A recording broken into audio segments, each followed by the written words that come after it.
안녕하세요.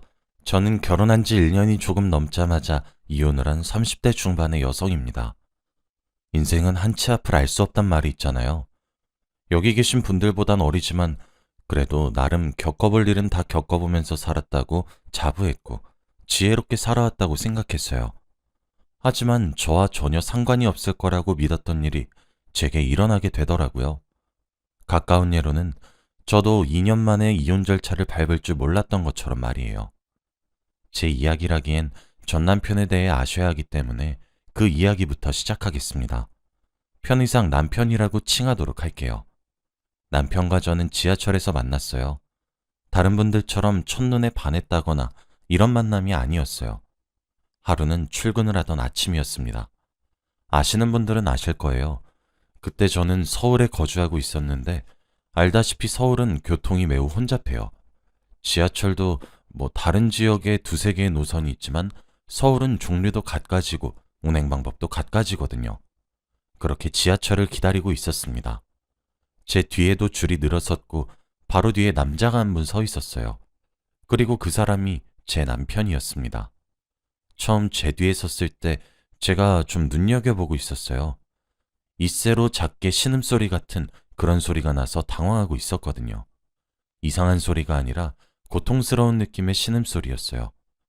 그런데 세상엔 이상한 사람들이 워낙 많으니까 저는 좀 슬슬 피하면서 떨어지고 있었죠. 지하철이 곧 들어온다는 방송이 나왔고 그 소리가 나옴과 동시에 그 남자가 무너지듯 주저앉았어요. 아랫배를 움켜잡으며 거의 쓰러지듯 주저앉더라고요. 그러면서 끙끙거리기 시작하고 고통에 찬 신음을 내기 시작했습니다. 저는 너무 놀라서 무슨 일이냐고 물어봤는데 그 남자가 너무 아파서 그런지 제대로 된 대답도 못 하시더군요. 일단 남편을 바닥에 제대로 눕혔어요. 무슨 일이냐고 제가 건드렸을 때 남자의 손발이 정말 차가웠거든요.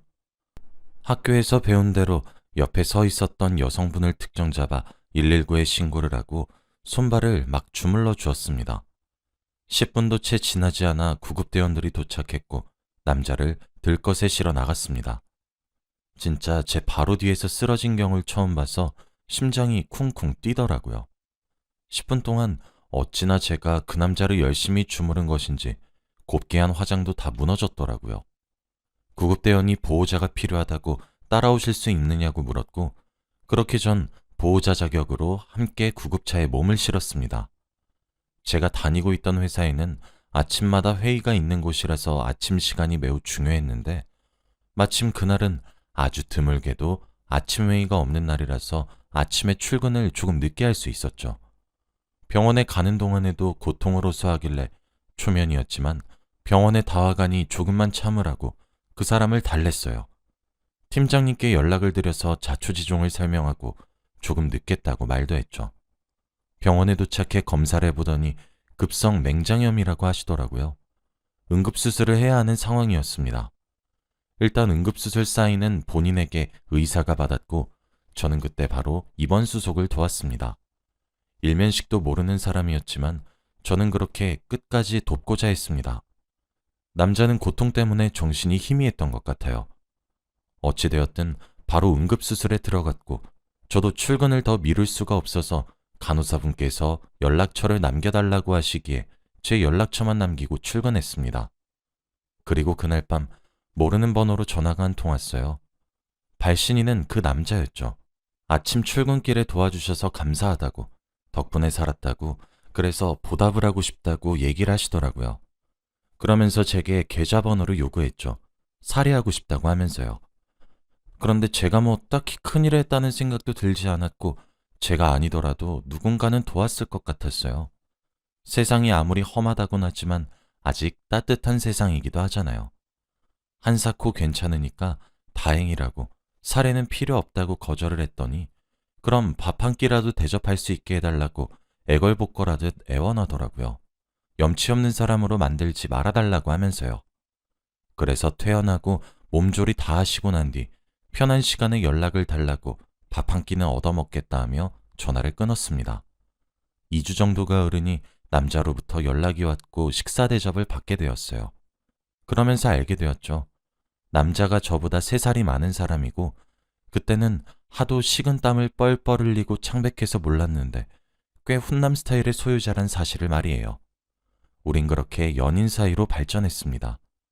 남편에게 저는 생명의 은인이어서 그런지 제게 적극적으로 호감을 표현했고 저도 잘생긴 남편이 싫지만은 않았거든요.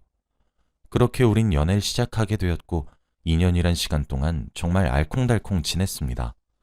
저 역시 저희 두 사람의 만남은 운명이라고 생각했고 무엇보다 2년이라는 길다면 길고 짧다면 짧은 시간을 연애하면서 늘 한결같이 제게 다정다감하고 잘하는 남편의 모습을 보고 제가 평생을 함께해도 후회가 없겠다고 생각했죠. 그래서 저는 남편의 프로포즈를 받았고 많은 사람들의 축복 속에 결혼에 골인했어요. 남편은 제 지인들에게도 인기가 많았어요. 요즘 시대에 보기 드문 남자라고 하면서요. 그래서 주위의 부러움을 종종 사곤 했고 그럴 때마다 이런 남자가 내 남편이란 생각에 어깨가 으쓱했죠. 하지만 그런 모습들은 전부 겉으로 보이는 모습에 불과하다는 사실을 깨닫는데 얼마 걸리지 않았고 남편은 한결같이 제게 다정다감하고 잘하는 사람이 아니라 한결같이 이중적인 사람이란 사실 또한 저는 알게 되었습니다. 저는 성인이 된 이후부터 혼자 살기 시작했어요. 제 고향은 전라도인데 고등학교 시절 특히 공부를 잘했거든요. 저는 노력형 인재에 가까운 사람이었어요. 공부는 엉덩이 싸움이란 말이 있죠. 저는 누구보다 앉아있는 데에 자신이 있었고 자연스럽게 공부 시간이 많아졌죠. 대한민국에서 세 손가락 안에 드는 학교에 입학할 수 있었어요.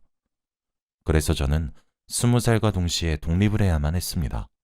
연고도 없는 서울에서 혼자 살아가는 것은 이제 갓 성인이 된 여자아이에게 너무 외로운 일이었어요.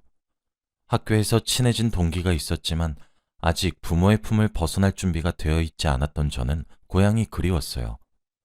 부모님이 차려준 따뜻한 밥이 그리웠고 제가 가장 친했던 고등학교 친구들이 그리웠죠. 뭔가 점점 메말라가는 듯한 느낌이었어요. 저희 어머니는 전업주부셨기 때문에 제가 밤에 들어가든 낮에 들어가든 항상 집에 불이 켜져 있었어요. 그리고 제가 현관 비밀번호를 누르면 그 소리를 들은 엄마가 현관에서부터 절 맞이해 주셨죠. 그런데 혼자 자취하기 시작하니까 불 꺼진 집에 들어가는 것이 그렇게 싫을 수가 없더라고요. 저희 부모님은 귀하게 키운 딸내미 혹시나 위험할까봐 투룸으로 되어 있는 집을 전세로 얻어주셨거든요. 가족과 살 때는 방이 4개인 집도 좁다고 생각했는데 혼자 살게 되니 거실과 방 2개가 있는 곳이 그렇게 크고 횡할 수가 없었습니다. 하나는 침실, 하나는 옷방으로 사용했는데 방이 2개인 만큼 제 외로움도 커져만 갔어요. 시간이 지나도 외로움에 익숙해지기만 했지 외로움을 버텨낼 순 없었어요. 우울증이 찾아오기 바로 직전이었던 상태였죠. 바로 그때 제게 정말 운명적인 만남이 다가왔습니다. 제가 22살이 되던 해였어요. 사람은 적응의 동물이라고 하더니 혼자서 지내는 일상에 많이 익숙해졌던 해였죠. 한여름이었고 비가 억수같이 퍼붓는 날이었어요. 태풍이 서울을 스쳐 지나간다는 속보가 시간마다 뉴스에서 흘러나오고 있었어요. 비를 뚫어가며 집으로 겨우겨우 걸어가고 있었죠. 저희 집을 가기 위해서는 조금 넓고 가로등이 있는 골목길을 지나쳐야 했는데 서둘러서 발길을 떼는 순간 어디선가 낑낑거리는 소리가 났습니다. 자칫하면 빗소리에 묻힐 것 같은 아주 작고 연약한 소리였어요. 뭔가 싶어서 소리가 나는 곳으로 발걸음을 향했는데 물에 흠뻑 젖은 택배 상자가 하나 놓여 있더라고요. 상자는 이미 물에 젖어서 제 역할을 다하지 못했고 안에 놓여진 사료들은 이미 비에 불어서 둥둥 떠다녔고 찢어진 모서리로 하나씩 새어나가고 있었어요. 상자 안에는 정말 제 주먹보다 조금 큰 어린 강아지가 들어있었습니다. 저를 보며 도움을 기다렸다는 듯 낑낑거리며 제게 안겨오는데 눈물이 왈칵 나더라고요. 제일 못된 악마는 사람이 아닐까 했어요. 이렇게 작고 어린 강아지를 하다못해 태풍이 온다고 주의보가 1시간마다 휴대폰에 쏟아지는데 지금 이때 버렸어야 했나 얼굴도 모르는 사람이 원망스러웠어요. 그렇게 인간에게 버림을 받아놓고서도 절 보자 흠뻑 젖은 꼴로 손에 안겨오는데 어찌나 가슴이 아프던지. 저는 더 이상 고민하지 않았고 품에 넣어 빠르게 집으로 향했습니다. 강아지는 이미 차갑다 느낄 정도로 온도가 낮았고 기력이 없었어요. 솔직히 언제 죽어도 이상하지 않은 그런 상태였죠. 저는 따뜻한 물로 강아지를 씻기고 화장실에서 바로 털을 말렸어요. 드라이기 소리가 무서울 법도 한데 눈 하나 깜빡하지 않고 제 손길을 받아들이더라고요. 하긴 빗소리와 천둥 번개가 더 무서웠겠죠. 저는 한여름이었지만 보일러를 켰고 강아지 몸을 따뜻하게 만들기 위해 노력했어요. 강아지는 따뜻해지니까 눈을 깜빡깜빡하면서 코를 골며 자기 시작했죠. 사실 옆에 제가 없으니까 불안해하는 듯 했어요. 제 뒤를 졸졸 쫓아오더라고요. 강아지를 뉘인 이후 옆에 앉아서 가만가만 등을 쓸어주니 안심이 되었는지 잘 자더라고요. 사실 강아지를 데려온 순간부터 제가 기를 생각이었기 때문에 강아지가 잠에 들자마자 저는 강아지 용품이 무엇이 필요한지 인터넷으로 검색했습니다.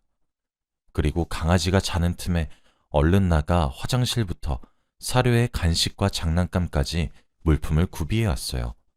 저는 강아지가 갈색에 푸드린 것을 이용해 초코라는 이름을 지어주었습니다. 초코는 그렇게 제 가족이 되었어요. 어찌나 똑똑하고 말을 잘 듣는지 세상에 하나밖에 없는 보물이 되었습니다. 삶의 활력소란 의미가 잘 와닿지 않았는데 초코를 기르면서 너무 와닿게 되었어요. 매일 집에 일찍 들어가게 되고 자다가도 저를 반기러 눈도 덜 뜬 채로 나오는 초코가 너무 예뻤어요. 더 이상 제게 초코가 없는 삶은 상상이 되지 않을 정도로 말이에요. 그래서 남편에게 물었습니다. 초코를 함께 잘 키울 수 있겠느냐고요.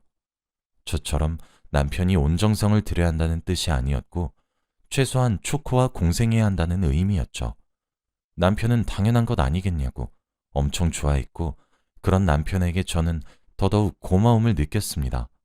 그렇게 결혼을 하고 신혼생활을 이어가던 나날이었습니다. 그런데 언젠가부터 초코의 상태가 조금 이상했어요. 사실 초코는 남편과 연애하던 시절부터 좋아하지 않았습니다. 생전 사람을 향해서 으르렁하진 않던 아이였는데 남편만 보면 으르렁거렸거든요. 반려동물이 주인에 대한 애착이 강하고 게다가 똑똑하면 자기 주인을 제 배우자가 빼앗아 간다는 느낌을 받는다는 이야기를 들었던 적이 있어요. 그래서 저는 초코가 질투심에 그렇게 으르렁거리는 줄 알았습니다. 하지만 신혼기간을 보내면서 초코는 기가 죽은 것 같았어요. 밥도 잘 먹지 못하고 절 보면 낑낑 우는 소리만 내었죠. 그런데 설마 하는 의심이 생길 만한 일이 일어났습니다. 신혼을 보내다가도 남편과 함께 있으면 초코는 제 곁에 오지 않았어요. 원래 엄마 껌딱지라고 봐도 될 정도로 제게서 떨어지는 것을 싫어했는데 꼬리를 축 늘어뜨린 채로 저 멀리서 절 지켜보기만 하더라고요. 제가 이리 오라고 팔을 활짝 펼쳐도 멈칫하며 망설이기만 할 뿐 뒤돌아서서 자기 집에 들어가기도 하고요. 그러던 어느 날이었어요. 원래 저희 회사보다 남편 회사가 1시간 일찍 맞춰요. 남편의 회사가 제 회사보다 더 가깝기도 하고요. 그래서 늘 저녁 준비는 남편의 몫이었습니다. 그런데 그날은 남편의 회사에서 회식이 있었고 저는 오랜만에 정시에 퇴근을 할 수 있게 되었어요. 거의 결혼하고 처음이었던 것 같네요. 원래 제가 집에 가면 자다가도 벌떡 일어나서 반기러 나오던 초코였는데 결혼하고 나니 멀리서 저를 쳐다보기만 했었거든요.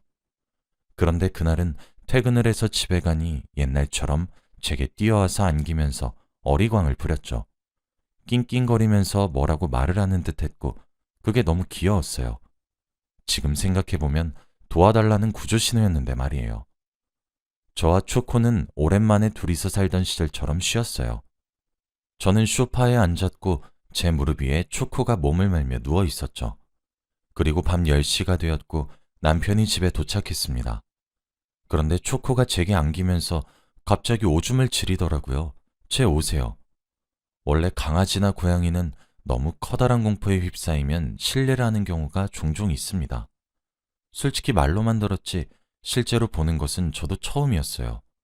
그리고 이게 바로 제가 의심을 하게 된 계기가 되었죠.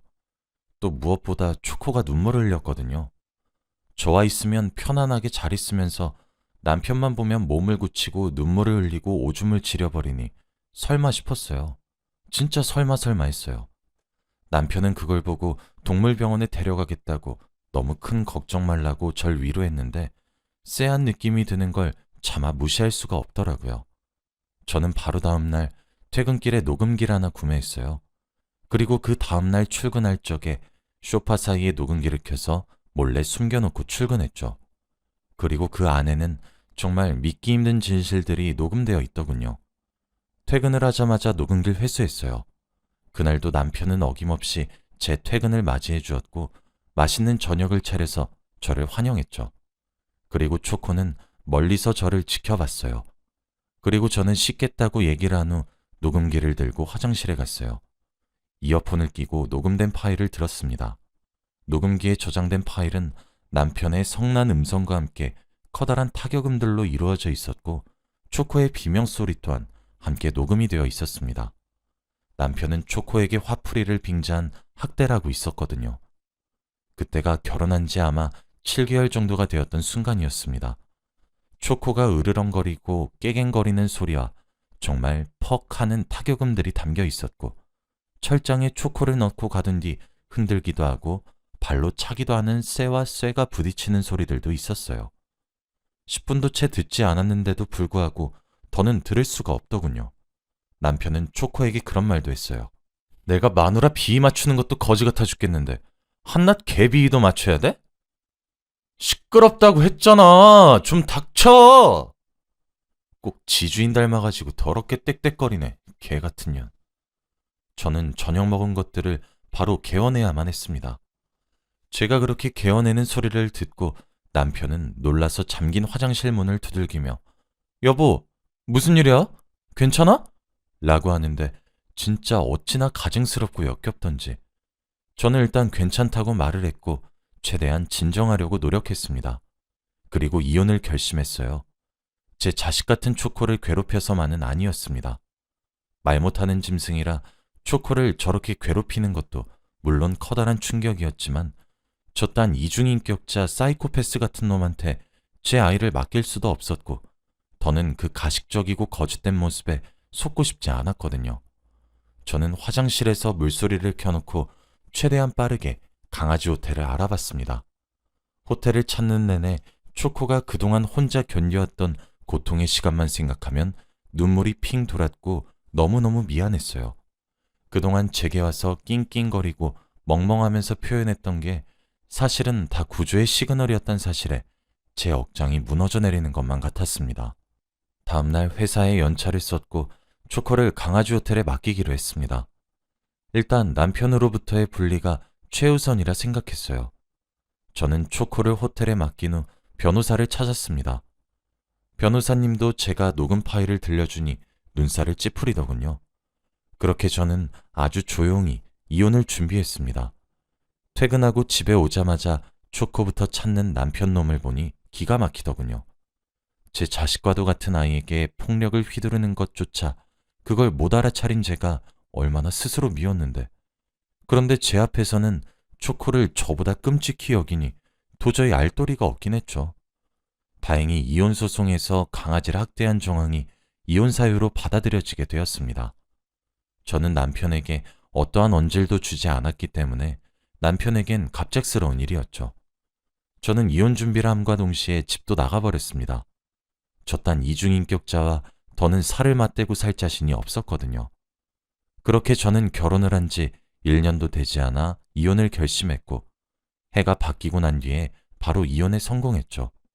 남편은 회사까지 찾아와서 제게 울고불고 빌면서 매달렸지만 용서할 수가 없었습니다. 그렇게 저와 초코에게 평화가 찾아왔고 안정된 나날을 보내고 있어요. 제 이야기를 하게 된 이유는 제가 겪은 걸 들으신 분들이 결혼에 항상 신중하셨으면 하기 때문입니다. 저는 남편의 다정다감함에 정말 감사했는데 말 못하는 짐승이라고 제 자식과도 같은 초코에게 그런 폭력을 휘두른 것만 생각하면 이가 갈리고 있습니다. 초코에게도 많이 미안하고요. 초코는 이제 이혼한 지 1년 정도 지나니 많이 안정되었고 요샌 저와 함께 평화롭게 지내고 있습니다. 여기까지가 제 이야기였습니다. 긴 이야기 들어주셔서 감사합니다. 행복하세요.